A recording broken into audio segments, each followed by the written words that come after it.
Good morning, delegates, and a very warm welcome to our 88th Annual National Conference in the lovely city of Aberdeen. It's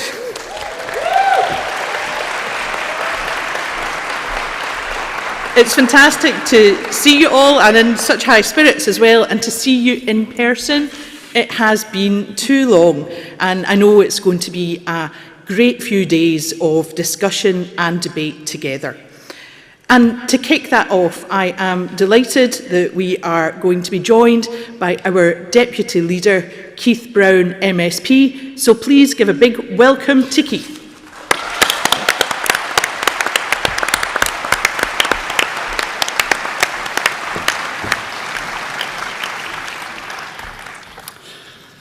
Delegates, members and friends, I think that proves that I could beat Kwasi Kwarteng in a foot race any day of the week. Welcome to the 88th Annual National Conference, and it's great to be back in this fantastic city of Aberdeen. It's been too long for all of us, I think, since we last gathered in person as the SNP family, and having the chance to rekindle lifelong, sometimes friendships, and of course to forge new ones. To share stories, which we do very well, old and new, and of course to fondly remember absent friends.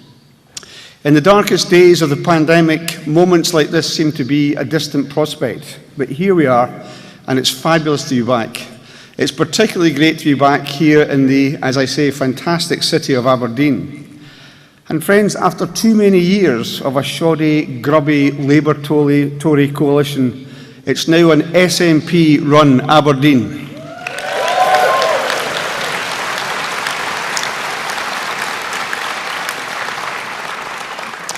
And friends, as life continues to return to something akin to normality, I'd like to pay tribute to those whose tireless work and selfless commitment has brought us to this moment. And by that I mean the NHS staff, the care workers, the police officers, the prison officers, the emergency services, and all key workers and our fantastic colleagues working in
went into that event.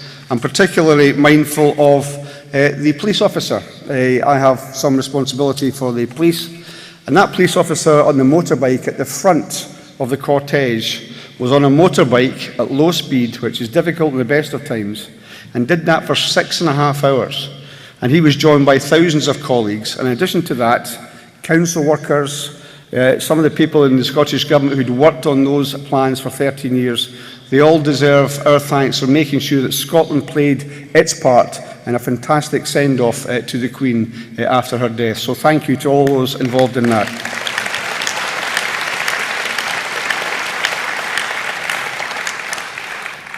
It was a fantastic advert for, of course, the stunning scenery of Scotland, right from the heart of Braemar to the history of the Royal Mile. We had superb organisation, and also we should mention somebody that helped keep all that together, which was the Deputy First Minister, John Swinney, who put huge amounts of hours right over that weekend to make sure, for example, the queues at St Giles, everybody was looked after, everybody was provided with water and shelter. Those with disabilities managed to get in early on. So thank you also to our very own John Swinney for the work that he did too.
And of course we're talking about individuals, but what is clear is that Liz Truss is a symptom of the dysfunction at Westminster, and she's not the cause.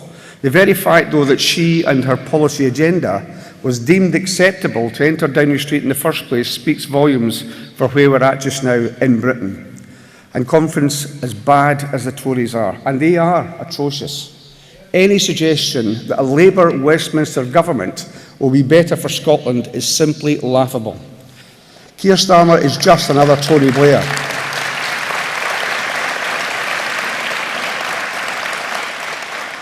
Keir Starmer reminds us all of Tony Blair, and it's true that the Labour Party is every bit as Trumpian as the Tories in their denial of Scottish democracy. It's an incontrovertible fact that the SNP has a cast-iron mandate to hold an independence referendum. But Labour has always sided with the Tories to protect Westminster control, no matter how high the price has to be paid for the people of Scotland. Labour supports the deeply damaging Brexit that Scotland did not vote for. And I repeat, Labour supports Brexit and stands against any Scottish aspiration for our country to rejoin the European family of nations. It even sounds extraordinary to utter that sentence. Labour supports Brexit. And never forget, never forgive, that in 2014 it was Labour who championed Better Together and their message that only a no vote would deliver economic stability. Only a no vote, of course, would safeguard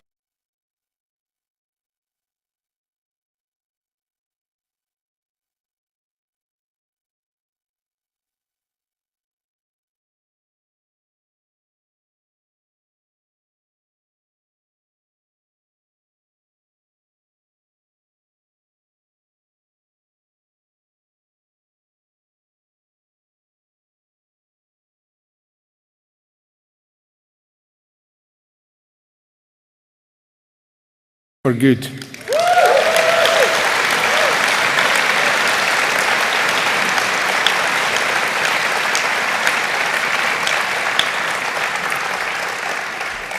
And with the current political situation, friends, your homes, your pensions, your incomes are not safe under Westminster control. It's a price that Scotland can no longer afford to pay. However, there is some much needed good news. What has remained constant during this period of unprecedented change is the SNP's continued dominance of Scottish politics and our undiminished desire for independence. And with the whole entire Westminster system quite clearly broken beyond repair, the need for independence has never been more pressing. And with it, of course, that wealthier, happier and fairer Scotland that independence will bring. So last year we witnessed an historically significant Scottish Parliament election. While we will never take the Scottish electorate for granted, it is worth restating the magnitude of that 2021 victory for a party which, of course, has now been in power for 15 years. And earlier this year, the electorate renewed that trust at local level too, when we gained seats and maintained our position as by far the largest party in Scottish local government, winning 37% of all seats.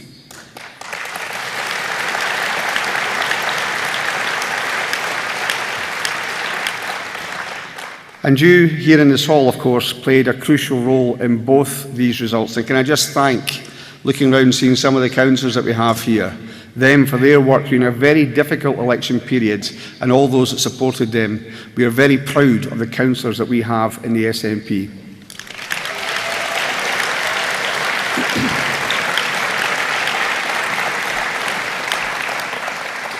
So your incredible dedication, the best electoral machine by far in Scotland, helped deliver that historic fourth term for the SNP in a very different kind of election. And it secured, of course, Nicola Sturgeon once again as our First Minister. And it renewed our mandate for a new independence referendum. The people of Scotland continue to put their trust in us to govern, as demonstrated so conclusively by every recent opinion poll. And it is astonishing to see the polls this week, 49%, 53 seats and so on.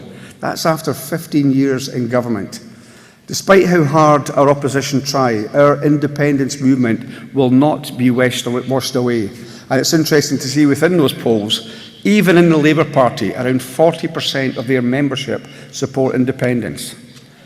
So regardless of how hard they try, Tory or Labour, to deny reality, the sovereign will of the Scottish people will not be denied.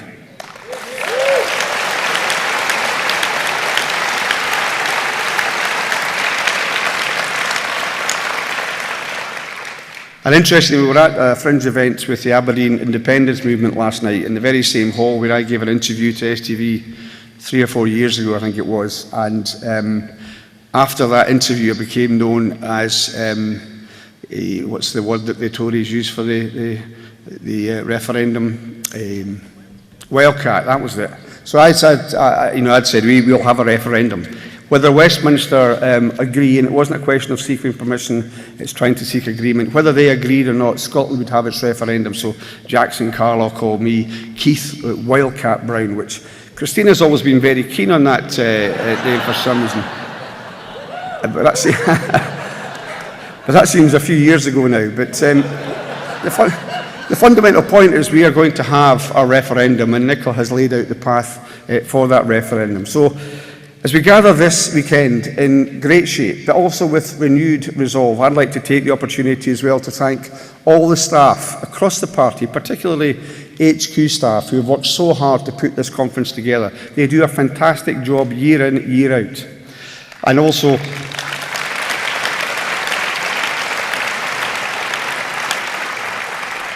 if you look at some of the conferences which are on TV, the professional nature that this conference is put together with, I think, is absolutely fantastic. And over the weekend, we'll have speeches from Deputy First Minister John Swinney and our Westminster leader, Ian Blackford. And the agenda is packed full of resolutions. We look forward to a very lively debate across the coming days. We'll hear from Angus Robertson and from the new campaign director, Michael Russell. And the conference will end, of course, on the highest of notes with the keynote address from our leader, First Minister Nicola Sturgeon.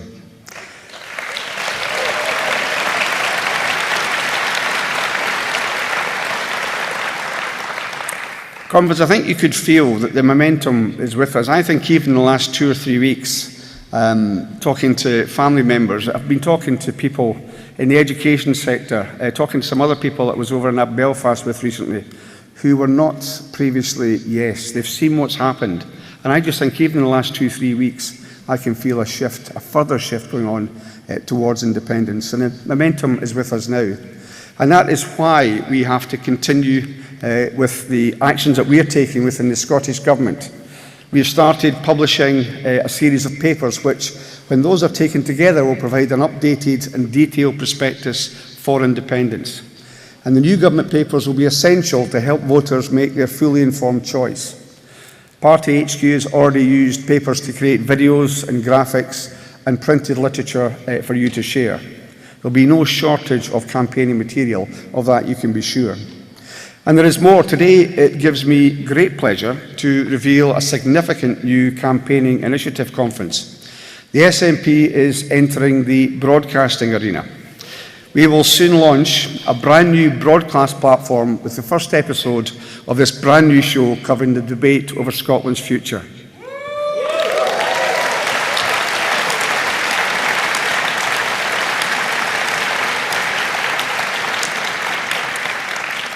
We will bring you new and familiar voices to discuss the big issues surrounding the case for independence. So please keep your eyes peeled online and in your email inbox for more details of this exciting development to be announced in more detail very soon. And that new venture will bring to life our vision of a better, fairer, more sustainable Scotland.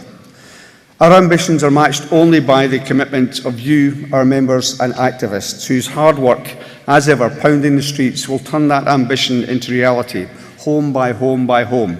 And just to reiterate a point that was heavily discussed last night, the way we do this is really important.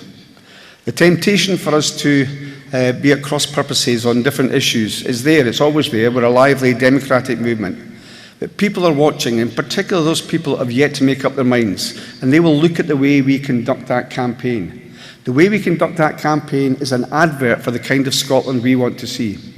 So the idea that we should listen, that we should talk with kindness, that we should listen especially to those people who still have doubts, that is absolutely crucial in this period going forward.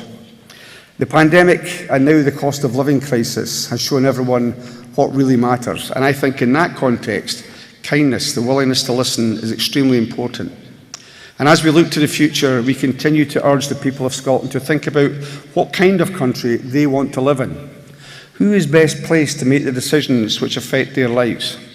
Who is most committed to making Scotland a fairer, more prosperous nation and tackling key issues like the cost of living crisis?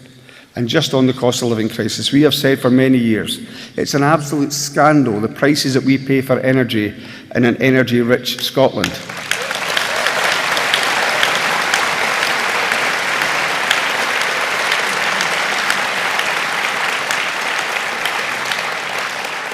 But now, over the last 2 days, there's a new dimension to that. It is an utter scandal that a country so abundant in energy resources as Scotland might be facing power cuts over the course of the winter time. An absolute scandal in a country like ours.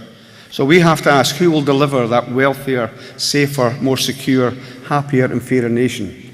And our case for an independent future is one based on ambition and optimism. A belief that the people who live here make better decisions about lives rather than remaining under the corrosive control of Westminster. So we have to promise and we have to deliver a society where no one needs to worry about feeding themselves and their families. And whereas prices continue to rise, no one worries about paying their heating bills during the coming cold months of winter. We all know people who are sitting now petrified of their next energy bill, and they're doing things to themselves, sitting with coats on in their living rooms, thinking they won't put the heating on. We all know people in that situation, and we need independence, of course, to invest in the bountiful renewable energy resources that we have, the scale of which will be transformational, not just for energy supply, but for the whole of our economy. And friends, the contrast between Scotland's two governments has never been so stark. The gulf between our priorities has never been so wide.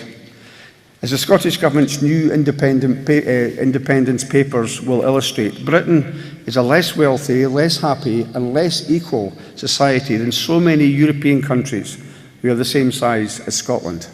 We are already being held back by Westminster control, and Brexit is making things worse, much, much worse. And these are political choices.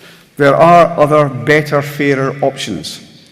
And while Truss's Tories continue to line the pockets of the very wealthy, the SNP is set on an entirely different path.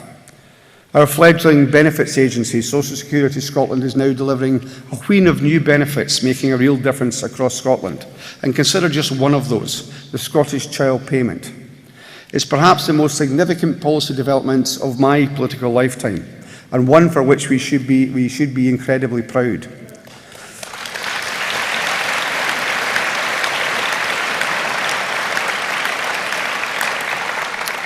It is an initiative which has been described by anti-poverty campaigners as a game changer, but even that doesn't really capture its true value to those in receipt of that support. It started out at £10, it was doubled to £20 and was raised again to £25 a week, and soon it will be rolled out to every eligible child under 16. And in the current economic storm, it's money that is paying for absolute essentials and keeping entire families from going under. But as brilliant as the child payment undoubtedly is, it's also exposed the fundamental inadequacies of the devolution settlement. The child payment is designed to be transformative.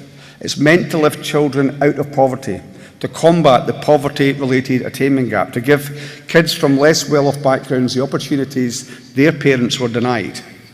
But now, because of decisions taken by Scotland's other government, the one at Westminster, the cash which was meant to make that difference is now essential to keeping the chill at bay or putting food on the family table. And it's why I and many of us seethe with frustration at constant opposition.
I'm taking a wild guess, but I don't think I have to convince you of the need for independence. But by working together in the way that we are, we must continue to win over our fellow Scots who are not yet convinced. That's the crucial area. There are some people we're not going to convince, no matter how eloquent our arguments and how compelling the case for independence is. And there are some people we don't have to try too hard, many of them in this hall, to convince it's the right thing to do. But it's those that are yet to be convinced that we have to absolutely focus on. And we can convince our fellow Scots that in an independent Scotland, everyone's basic needs are met as a matter of right, and we're no more at the mercy of Westminster, where wealth and opportunity, as we can see just now, is reserved for the few. Every Scot deserves better than this. And the people in this hall, you, are the people that are best able to deliver that better tomorrow, because the prize, there's no question, is there for winning. Friends, we have, as ever, work to do. And I'd like to thank you for the work that you've done so far and ask you to be ready for the fight about to come. Thank you, Conference.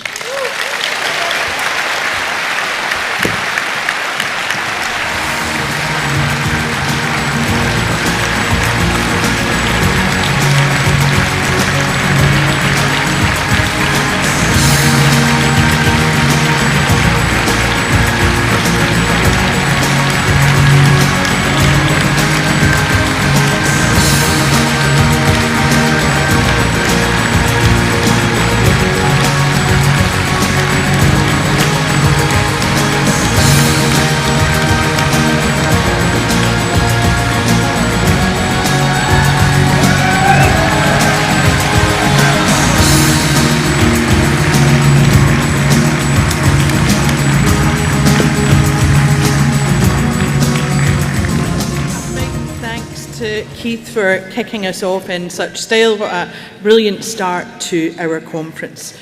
And now, delegates, let's move on to the report of the Conferences Committee, and I will ask Lorna Finn, National Secretary, to talk to the report. Thank you, Lorna.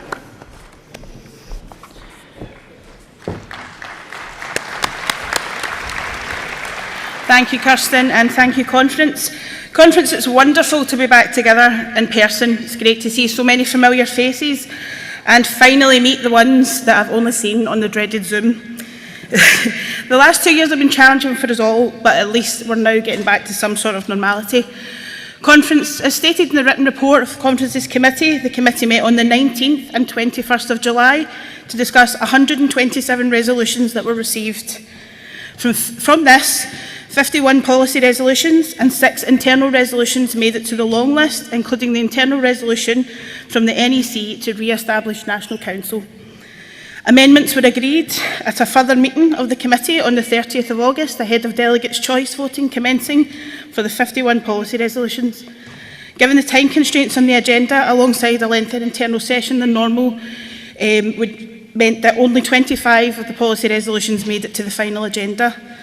The result of delegates' choice was reflected in the final agenda, with 20 resolutions ranked the highest, all making the agenda.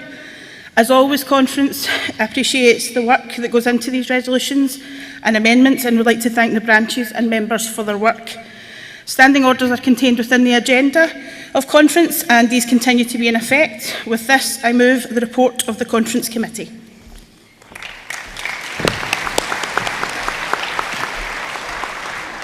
Thank you very much, Lorna. Now, Conference, I see no cards in to speak against the Conference Committee report. However, I do see Mr Fisher proceeding at speed towards the stage.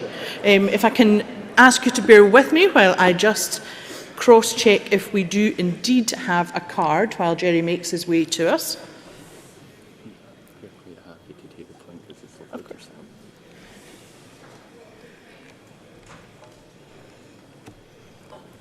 So I see no card, but I am happy that we hear from Jerry to make sure that we do have his point. So, Jerry, the floor is yours.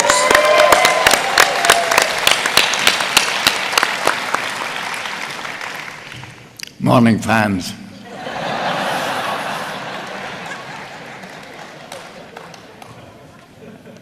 The agenda which you have just been asked to agree to is faulty in my view. 50 years ago, I came to it's 54 years ago, I came to my first annual conference. I've been to 50 annual conferences, 16 spring conferences, and I think over 100 national councils. I was the only delegate who voted against the Constitution and Rules Committee the Constitution and Rules adoption change in 2018, when we eliminated, on the basis of a move from the hierarchy, to eliminate National Council. So I'm looking forward to that bit.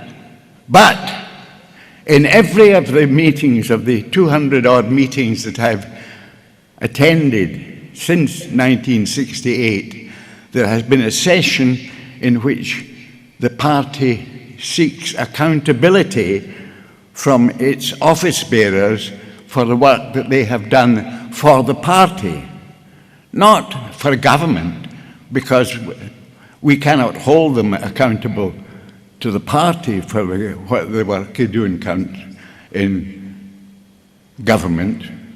They have a mandate from the electorate, which is a stronger mandate than any mandate from the party.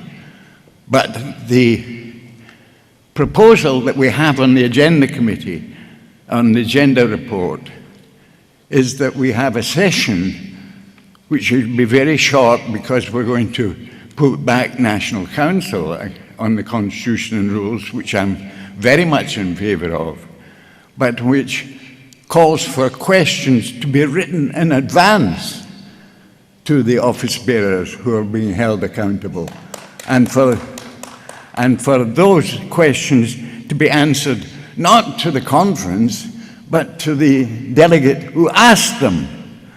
I do recommend and would like to move an amendment to the Conference Committee report and ask the Conference Committee to examine the sessions available and put back the normal session, I say, the one that's been held in 200-odd meetings of conference and council that I've attended, in which all the delegates can put questions to the office bearers and expect an answer, A, to the question, and B, of the question given to conference.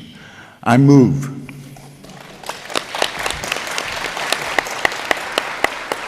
Thank you very much, Jerry, and it certainly wouldn't be conference without having Jerry come and speak from the stage. If it is helpful, and I hope it will be helpful and reassuring to Jerry and others, just to be clear, we'll be happy to answer questions in any way, whether that's via cards, whether that's in person at the internal session, and I think that that's a point well made by Jerry. So thank you for that. I don't think that Jerry moved against the Conferences Committee report, although he can clarify to me if that's the case. He doesn't appear to be doing so.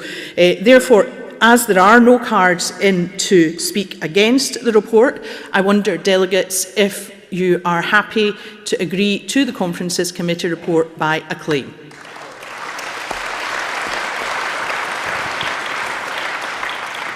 Thank you very much, Conference. That means that we can move on now to the first of our resolutions for the day, and that is resolution number 1, re-railing North East Scotland. And this resolution will be moved by Karen Adam, MSP, and seconded by Josh Menny. So welcome to Karen.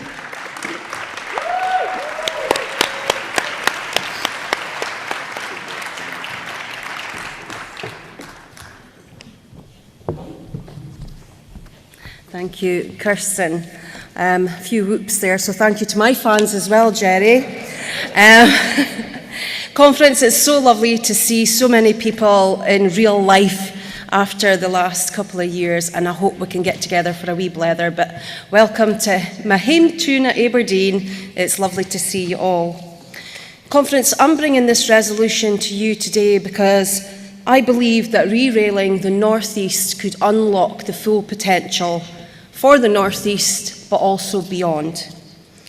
Coastal towns and villages, including those in my constituency of Banffshire and Buchan Coast, were devastated by controversial cuts to the rail service, which were enacted by Richard Beeching in the 1960s. This left some communities without any rail connectivity and robbed them of reaching their full potential and prosperity. In many ways, it was the very worst of Tory social engineering. It has left towns within my constituency, and we're talking about proud fishing towns, truly unique in their heritage, important to Scotland. It has left them still feeling the effects. Peterhead and Fraserburgh are the two largest towns in Scotland that are completely disconnected from Scotland's rail infrastructure. And they are recognised as regeneration priority areas by the Scottish Government. And also the Aberdeen to Peterhead corridor is recognised as a strategic growth area. Peterhead is the largest fishing port in Europe, and its port is the largest offshore support facility in the world. There has been incredible work underway on Fraserburgh's regeneration, and the port have recently unveiled their incredible master plan. Not to mention Murray East offshore wind farm, which has service vessels using the port. It just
for a feasibility study from the Just Transition Fund.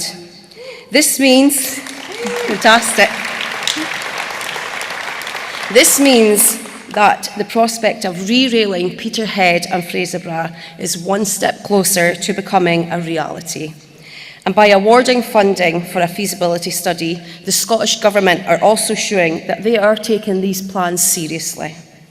For example, the reopening of the Borders Railway has shown with the right political will, support in this, it can ensure that this become a reality. Borders Rail has shown that local rail can be a success again. Conference, I'm asking you, please support this resolution. Let's ensure that no town is left behind when it comes to our commitments to rail, and showcase how we are looking after every corner of Scotland. We are unlocking the full potential, not just for the North East, but for the whole of Scotland. Thank you.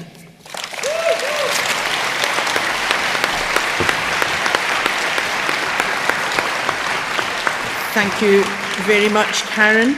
And to second resolution number 1, we have Josh Meny of Peterhead branch, to be followed by Glenn Reynolds of Banff and Macduff branch. Josh. Thank you, Kirsten.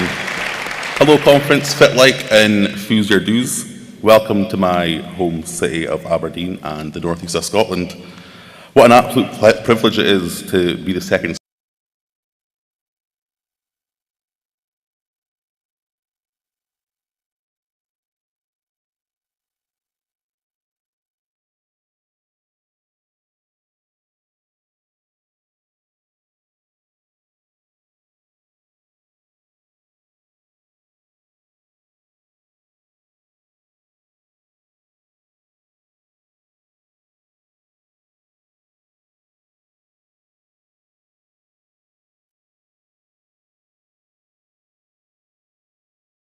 up to Peterhead and Fraserburgh.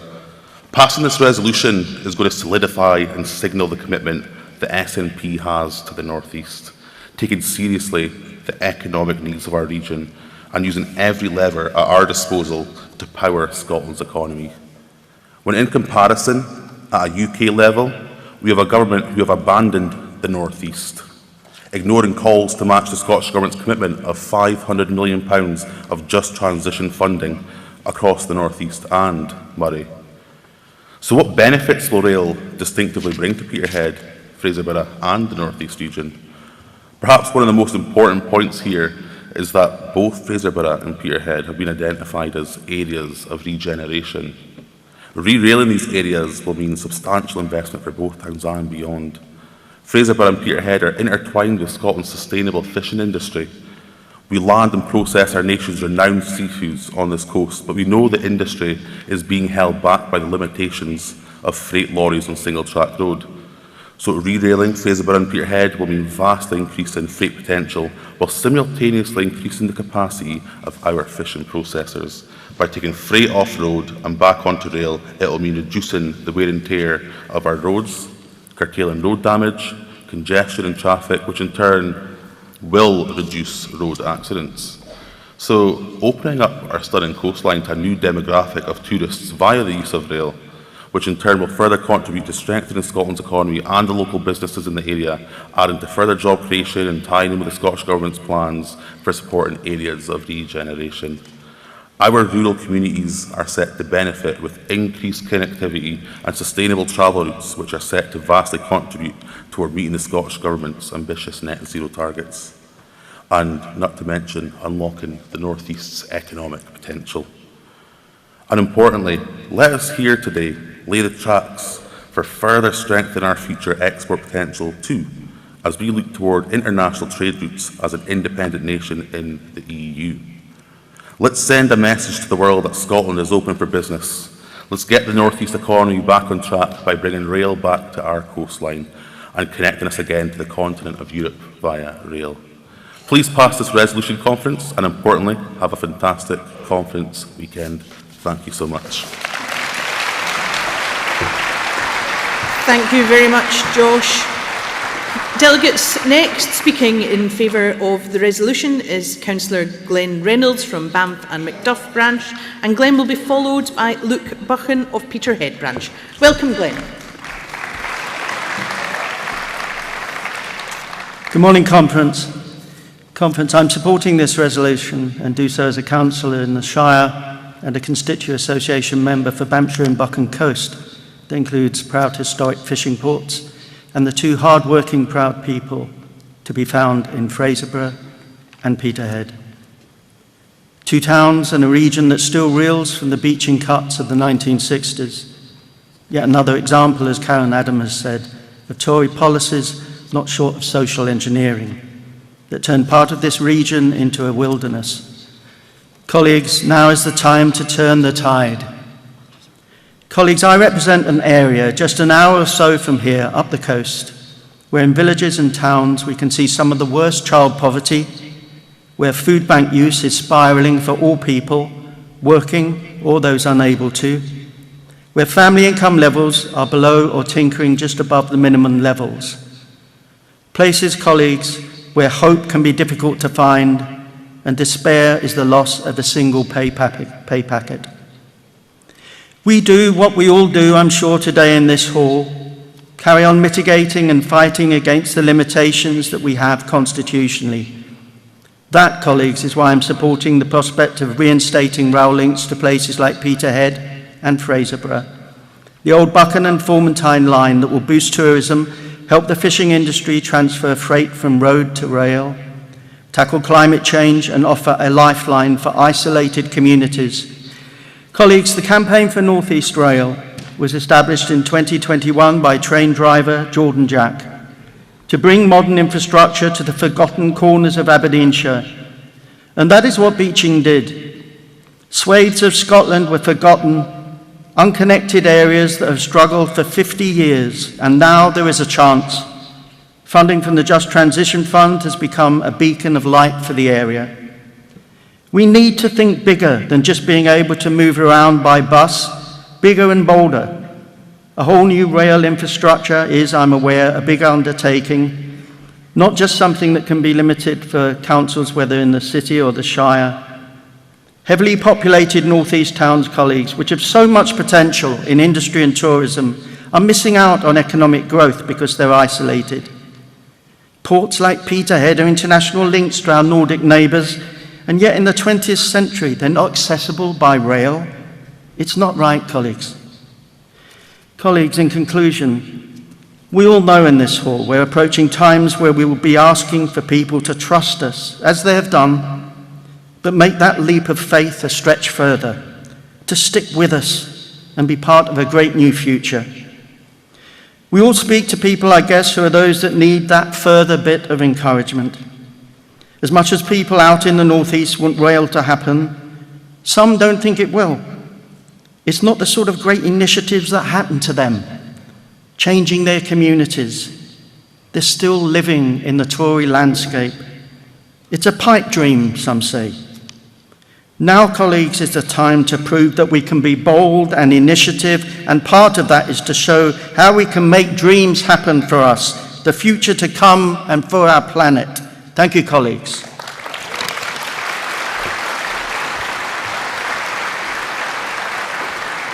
Thank you very much, Glenn. And delegates, our final speaker on this resolution, speaking in favour, is Luke Buchan. Welcome to Luke.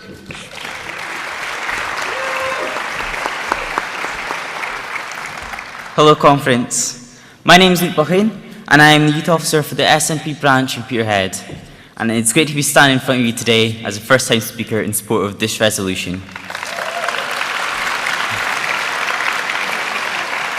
Conference, I'm 17 years old and I've lived in Peterhead all my life. I know Peterhead has so much to offer. We have one of the busiest fishing areas and bustling daily fish markets. We have tourists flock to our fishing port to enjoy the fresh scent of the sea air and watch the boats in the marina. Peterhead and the surrounding area has some of Scotland's most beautiful golf courses, not to mention the stunning views of our fantastic coastline. Just south of Peterhead, we have the home of Dracula, Slains Castle, the place that inspired Bram Stoker to write his favourite novel, and we have so much more. The conference, although Peterhead is a beautiful place, the decline in industry over many years, with the recent impacts of Brexit and the rise in the cost of living, have made Peterhead an area with high levels of deprivation, with some of the highest levels of poverty in Aberdeenshire, and it's a town in need of urgent regeneration. The conference, like it's been mentioned already, Peterhead and Fraserburgh have already been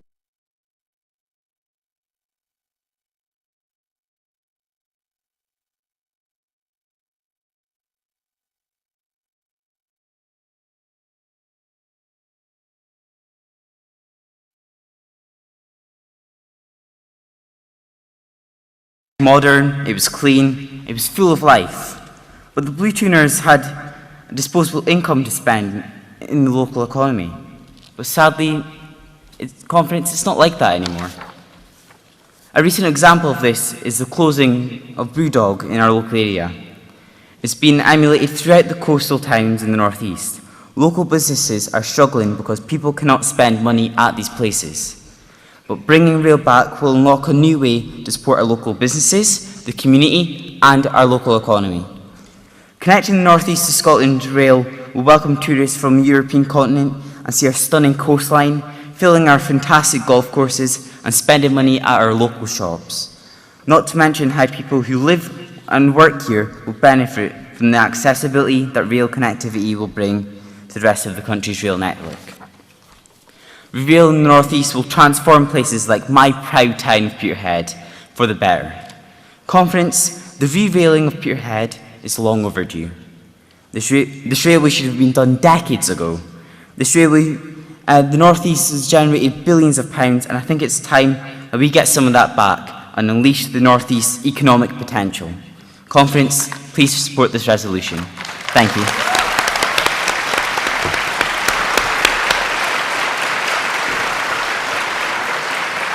Thank you very much, Luke. Delegates, Luke was our final speaker on this resolution, and we have no cards in to speak against, so I wonder if you are content to pass this resolution by acclaim.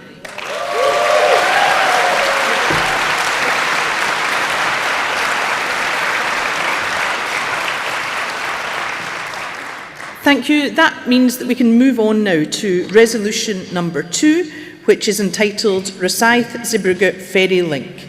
And this resolution will be moved by Chris Hanlon of West Fife and Coastal Villages and seconded by Douglas Chapman MP.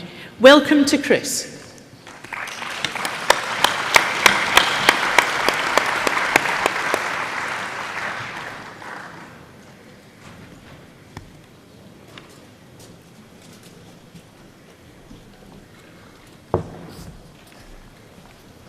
Morning, Conference. I've thought long and hard about what I would say here today about this topic. It took many months of quiet, diligent research, speaking to people both in politics and the shipbuilding industry off the record to begin to grasp how we might do things better for the coastal and island communities that are served by our domestic and international ferries. Which is a slightly disingenuous turn of phrase, as we presently don't have any international ferry routes operating from mainland Scotland. Although thanks to the diligent efforts of my local MP, Doug Chapman, that is something that is likely to change soon. We could use a lot more of the sort of gumption and ambition Douglas has demonstrated.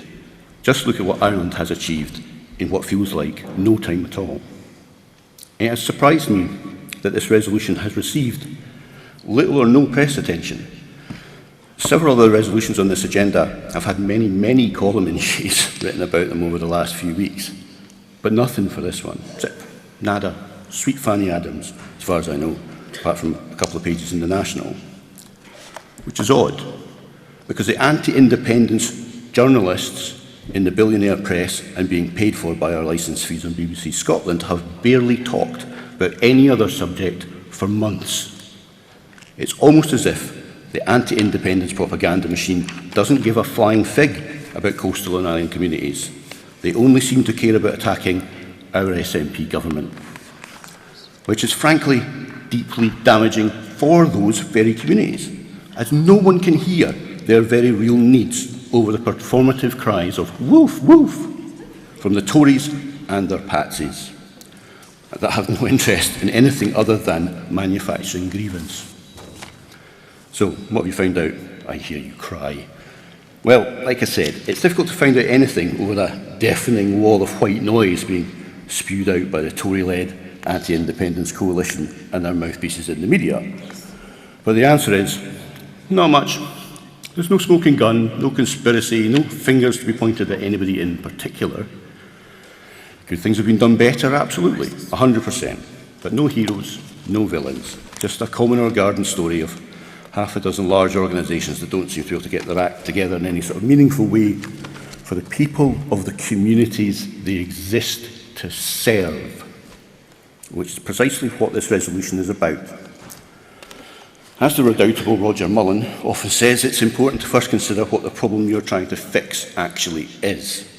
Almost everything you try to do to fix a problem is counterproductive if you don't actually know what the real problem is before you start. So what this resolution recommends is a deliberative process, like a citizens' assembly or something smaller like citizens' juries, that actually goes to communities with a dog in this race, asks them what their problems are, and in a spectacular new innovation, listens to them. And it's crucial that it is a deliberative process. None of this stupid public consultation nonsense where you pick and choose which of the extremist existing positions you want to listen to. No, we need to work with communities, listen to their needs, and help them gather the evidence and make informed decisions as to how to proceed. People need to feel a sense of ownership over the decisions that affect the communities they live in, and letting them write their own story is the best way to do that. And personally, I would suggest drafting Michael Russell, who will doubtless be furious that I'm suggesting that, back into public service to help design and steer that process. He knows what he's doing, he helped implement the first Citizens' Assembly, and he has a long-standing association and relationship with coastal and island communities. But that's just who I would pick if I were in charge. And, you know, he's a busy man with an independence campaign to get off the ground and a ref from him to help win this next year. So he might not want to do it, and others would certainly need to do all the heavy lifting anyway.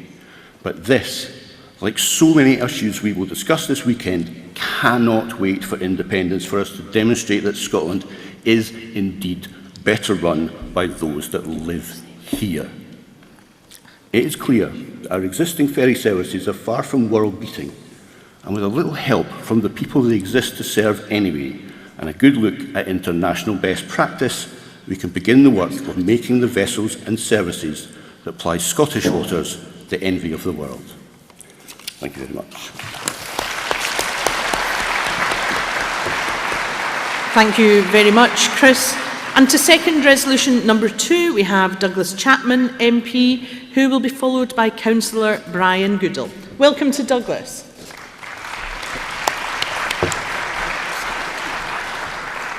Well, Conference, I'm absolutely delighted to second this resolution on the proposed reopening of the Rosyth to Zeebrugge ferry link.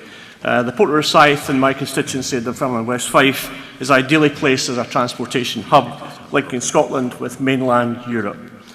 As we sit today in the ruins of post-Brexit Britain, there's never been a more important time to establish direct trading and tourism relationships with our European partners and to aid our economic prosperity and develop our export potential.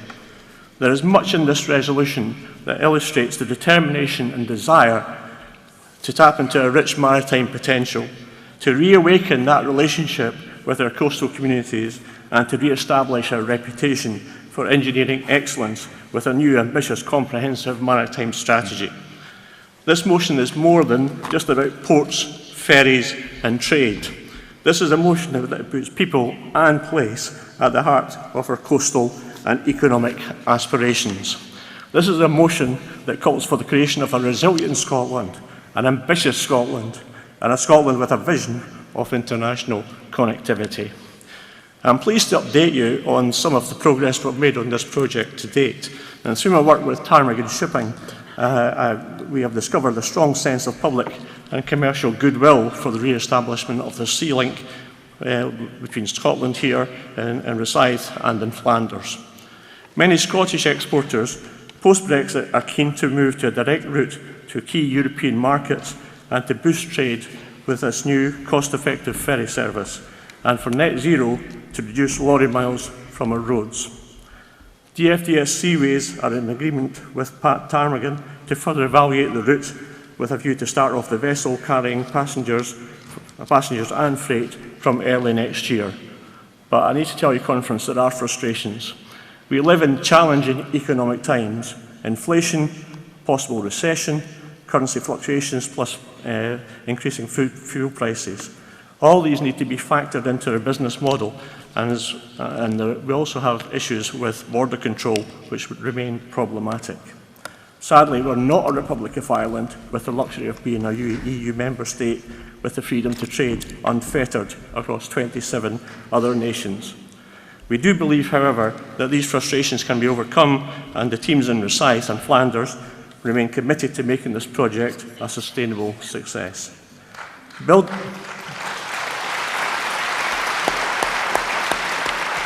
Building on this success with a wider maritime strategy, co-designed and co-delivered by coastal communities themselves, means that we can deliver a long-term maritime success.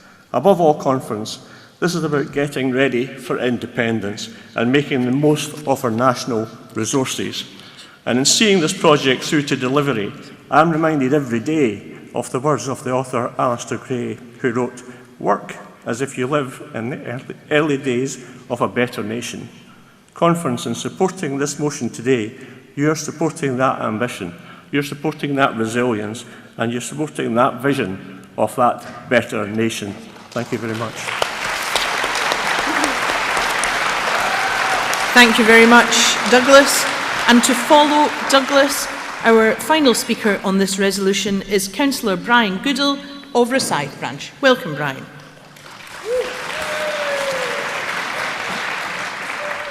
Good morning, Conference. It's great to stand before you today as one of the SNP's two councillors out of the three-member Fife Council ward of Rosyth. I want to speak in favour of this resolution as I feel very positive about the opportunities that the return of a commercial ferry link would bring to Scotland. Firstly, for freight, and with all the obvious environmental benefits that come with that, but also, as we've heard from Douglas, the delivery of a passenger service is looking increasingly possible. But Rosyth is more than isn't just a great site for a ferry terminal, or just an ideal deep water port for the many massive visiting cruise ships that come there every year. Rosyth is not even just the famous and historic dockyard that can build things on a scale that almost all other such sites couldn't even contemplate. No, Rosyth, first and foremost, is a community of over 13,500 folk, with hundreds of more people in the nearby villages. Dunfermline may have just been awarded city status again, but Rosyth is Scotland's only garden city and celebrated the centenary of that status back in 2016. Rosyth's a great place to live, work and play, but there's still massive potential for improvements, and the area can become so much more with the right kind of positive investment.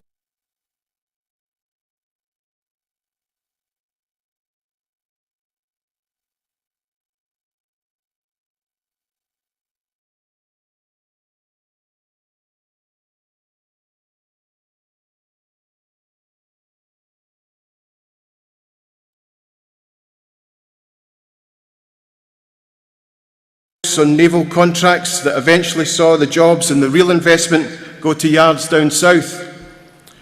The laying up for decades of nuclear submarine hulks, which the MOD brought to Rosyth years before they even began work on how they were going to deal with them.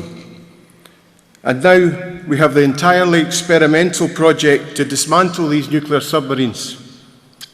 And all of this is going on just metres from people's homes, and not far from the schools, shops, parks and workplaces of Rosyth. The area around the ferry terminal is crying out for investment and development, but that must now be positive green investment and environmentally sustainable and sensitive development. The return of a ferry link from the Port of Rosyth to Zeebrugge is one such positive development, and I hope that Conference will unanimously agree this resolution. Thank you very much, Brian. Delegates, we have no cards in to speak to the amendment which is listed, and therefore that amendment will fall. And we have no cards in to speak against this resolution. And can I therefore ask if you're content to pass the resolution by acclaim?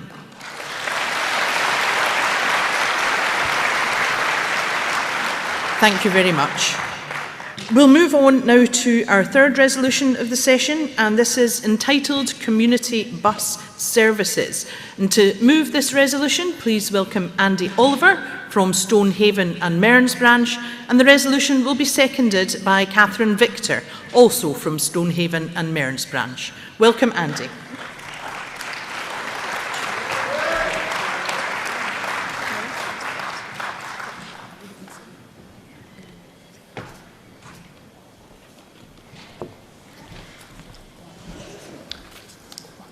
Madam Chair, Conference. There are very good reasons for seeking to increase the usage of public transport now, with the climate emergency demanding a reduction in carbon emissions and the cost of living crisis forcing people to reduce spending. This could be assisted by measures to enable people to get where they need to, when they want to travel, by public transport. With the development of hydrogen or electric-fuelled buses and trains, Scotland could be laying the foundations for an integrated transport system that's been talked about forever, especially by those who've witnessed and benefited from it in European countries. At a national level, we now have once again a publicly owned train service, and we must bring Network Rail in Scotland into public ownership as soon as possible.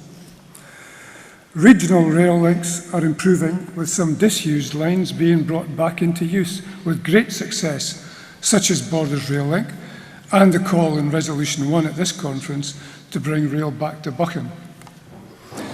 Bus transport has undergone some fairly traumatic changes since the demise of a national public bus service, and while the market has seen the demise of some and rationalisation of other bus services, the network is patchy, leaving some areas fairly well served while others are less successful. There's a further layer of service that has the potential to make a big contribution to sustainable transport, and that is community bus services. Community transport is served in many different ways. In cities and large towns, there may be a network of bus or even tram routes that link communities together and link communities with the city and town centres, and thereby shops, offices, or regional and national transport links. Smaller towns and council areas may have dial-a-bus services, which need to be booked in advance. There's also a national charity, the Community Transport Association, which has a range of members across the UK, including traditional community transport operators, for whom transport is their primary purpose, local authorities who run or commission transport, and organisations for whom transport is a secondary purpose, such as schools, faith organisations, and community groups. Clearly, there is a need for community bus services, and this need is being met, though now mainly by prior arrangement rather than a regular service. There's also scope for investing in reliable, sustainable services running on clean hydrogen or electricity. For these to be successful, they have to be capable of transporting people where they want to go, when they want to travel, and at a reasonable cost. The service should connect suburban areas to town centres, and in rural areas connect villages with destination towns, where they may connect to regional or national transport networks, and also to schools, hospitals, and shopping centres. As every locality is unique, councils must take the lead in designing these services in consultation with community councils, transport companies and charities and the community directly. The services should be fully accessible for disabled use. An initial working group, including COSLA, Scottish Government and other stakeholders, could explore these options used elsewhere, frequency of use and the costs, including fares or free to use, and local appetite. Conference therefore calls upon the Scottish Government to set up a working group with COSLA to investigate the delivery of community bus services that can be rolled out in local authority areas. I commend this resolution to Conference. Thank you. Thank you very much, Andy. And to second resolution number 3, please welcome Catherine Victor from Stonehaven and Mearns Branch.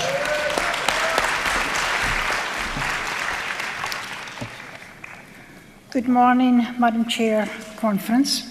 This is my first time speaking, so please bear with me. If I stumble over my tongue, don't all laugh at once. So, the Scottish Government has set a date of 2045 to get to net zero. We're not going to get there without a rethink on public transport to get people to leave their cars at home. Public transport should be what it says, for the public, connecting our towns and villages and countryside. Presently, there is not a joined-up strategy over Scotland for the future of our transport. If we want to hit our target of net zero, then we need to form a new plan to get people to leave their cars in the garage for the majority of their travel. This will only happen if we can design a service that gets people from A to B in an affordable, comfortable and usable manner. There is in most council areas a dial-a-bus or ready-to-go service or similar, and this A to B service is a pre-booked minibus service where a normal service is not available or where the passengers are unable to use a normal service.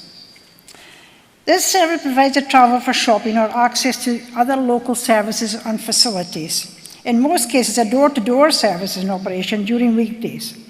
It's free at point of use and has been well received in most areas. However, it is expensive to run, not environmentally friendly at the moment, and sometimes running with just one passenger. So that would be difficult to roll out into a sustainable service for all. Many people use active travel by walking and cycling and could combine that with other forms of transport if they were all joined up, to get from their home to the bus or the train and then get to their work or shopping at their destination.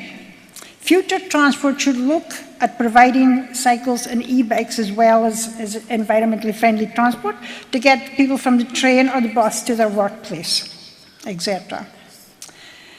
However, there is a bigger picture to look at, and it's a long-term strategy that we need. That is why I think the Scottish Government should be spending and putting in place a future public transport strategy that is both environmentally friendly and works. There are many examples around the world of public transport that works for the people and has reduced the need for private vehicles. We should be looking at those countries who have been successful and copy. We'll never get people to ditch their cars unless we think big on this and provide a service that fits what the people need. Let's make a start today and accept this resolution. Thank you, Conference. Thank you very much, Catherine. Conference, we have no cards in to speak against resolution number 3, and time is already marching on. So I wonder if I can ask you if you're content to agree the resolution by acclaim.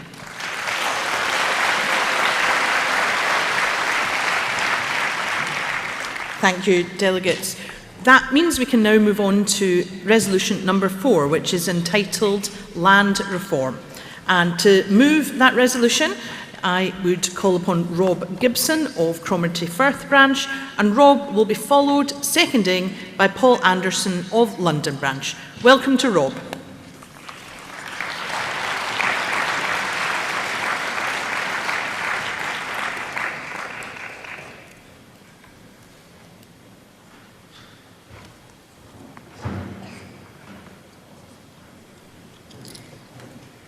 I see Rob is on his way, and Rob is demonstrating for us that those who are wishing to speak may wish to be quite near the stage, because it's impossible to know when I may call on you.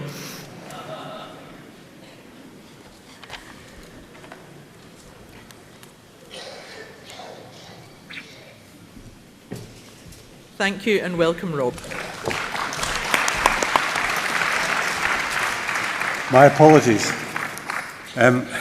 Basically, I'm here to speak about a subject that we think is inseparable. We think that, and I hope Conference agrees, that land reform and national independence have always been seen by Scots as inseparable aims.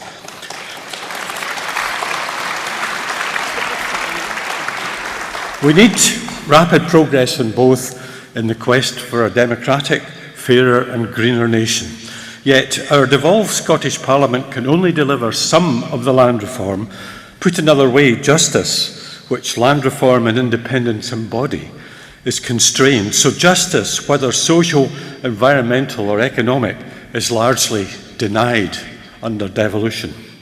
Friends, we welcome the new land reform bill in 2023, aiming for a net zero nation. Its goals envisage rural Scotland playing a key part in reaching that target, and it focuses on the largest landowners, around 380, who have more than 3,000 hectares each. It intends to ensure that they deliver their share in the route to net zero. It will pin down those huge estates by insisting on management plans and sanctions if not met. It's a bold move to focus on large estates, both public and private.